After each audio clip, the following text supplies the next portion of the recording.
the 4 steps to compose music that has worked for me and the people who I've helped to create and release their own music. By the end of this video, you're going to have a clear understanding of the 4 steps it takes to go from having never written a single note of music in your life to composing and releasing your own music. Let's jump in. Okay, so here we can see our 4 steps: foundation, games, compose, and rise. Now, because my channel is called Music Theory for Gamers, I'm making this specifically for people who want to compose music for video games, or at least that sound like it would go in a video game. The first step, foundations. Within our foundations course, we have Music Theory Level 1, Music Theory 2, Music Theory 3. Music Theory 1 is free on YouTube. I'll put the link to that playlist in this video description. Between Music Theory 1 and Music Theory 2, I show you how to use that music theory to actually start composing. This is with melody, so you need to understand melody. In between Music Theory 2 and 3, you want to do a deeper dive with melody, where you don't just look at the notes of melody, but you want to understand the relationship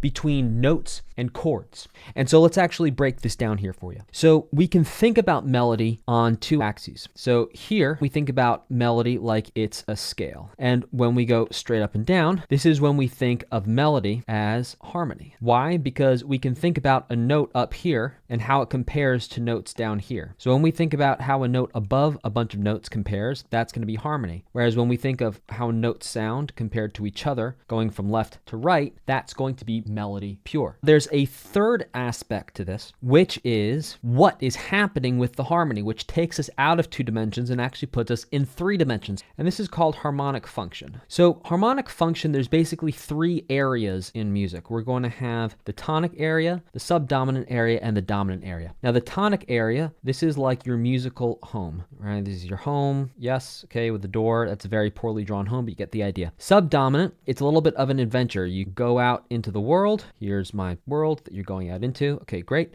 And then the dominant area is like you're going to fight an evil robot. Evil robot. So it's the height of tension in terms of the story. But almost every piece of music can be broken down into these 3 areas of tonic, subdominant, and dominant.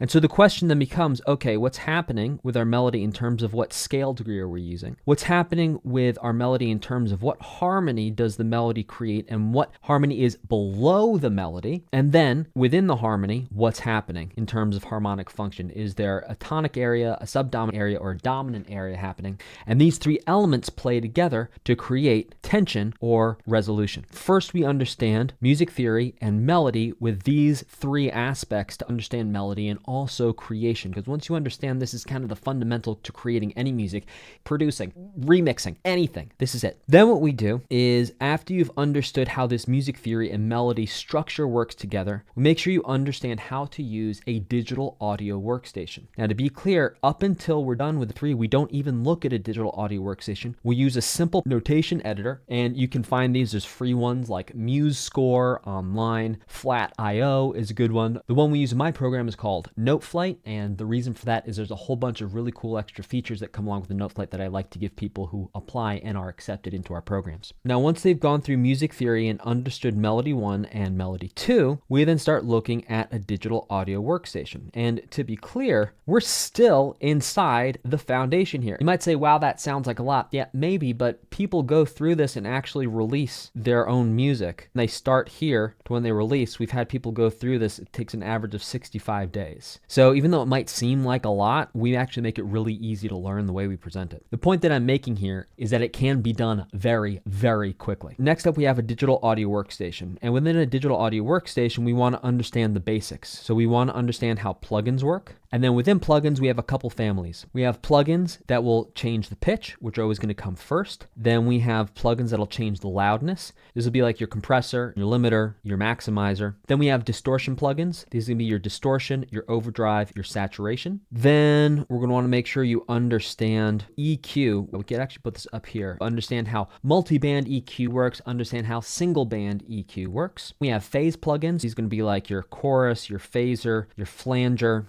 And then we have space plugins, which are going to be your reverb and delay. And then of course there's many other types of plugins, but these are your basics that we have people understand.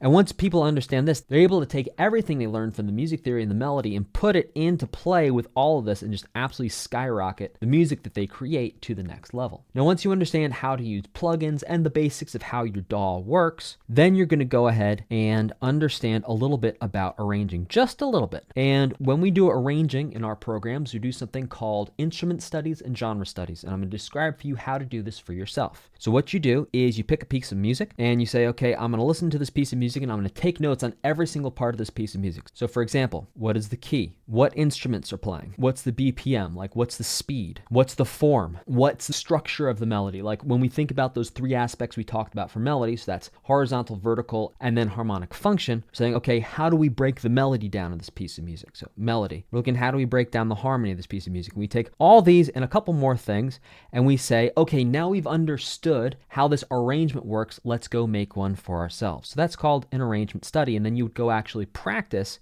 making music based on other music. We're big fans of modeling success in our programs, and I invite you, even if you never join any of our programs or buy any of my books, do that. Model success. People who come into our programs through our Music Theory for Gamers channel write music either for games or that sound like they could go in games and then release that. So what do? We have people go through a couple modules specifically of arranging for game music. Then we have people go through how to import and export music for working with dev teams. Now, I actually don't teach this part of the program. We've brought in an award-winning game composer, Jeff Broadman, who's composed incredible AAA game soundtracks, who then actually shows and walks you through everything he knows and everything he does when he works with people like Ubisoft and works with IP like Assassin's Creed and Call of Duty. So he teaches you the specific stuff having to do with dealing with the games, because that's not my area of expertise. After people have gone through the foundations and they've understood how to create music for games, they've developed so much of a relationship to music. They've developed so much of an emotional connection to music and understanding of music that the ideas start coming faster in their head than they're able to bring out into the world. If you need some help getting the ideas out of your head into the world, we have a specific course called Inspiration to Notation. And obviously I'm not going to have time to teach you an entire course in this video here, but I will give you one key takeaway that you can do right now to get the music out of your head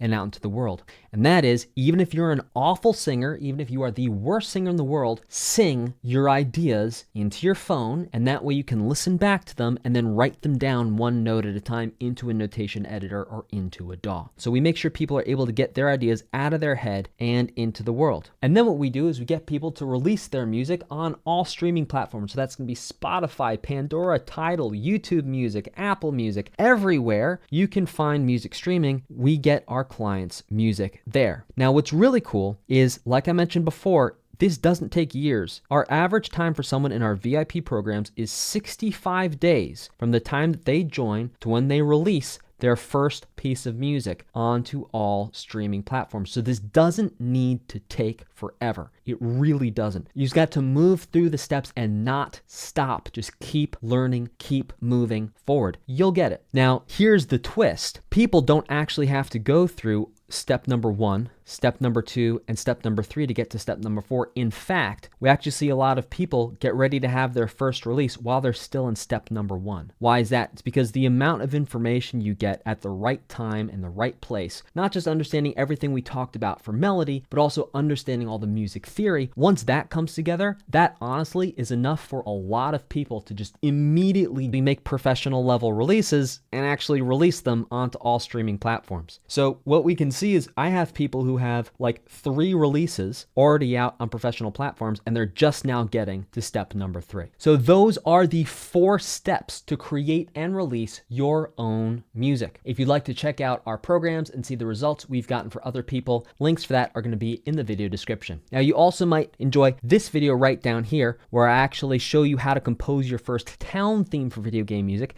And you also might like the video over there, which is how to compose your first boss music for video games. Go ahead and click on one of those to keep rocking and rolling and moving forward.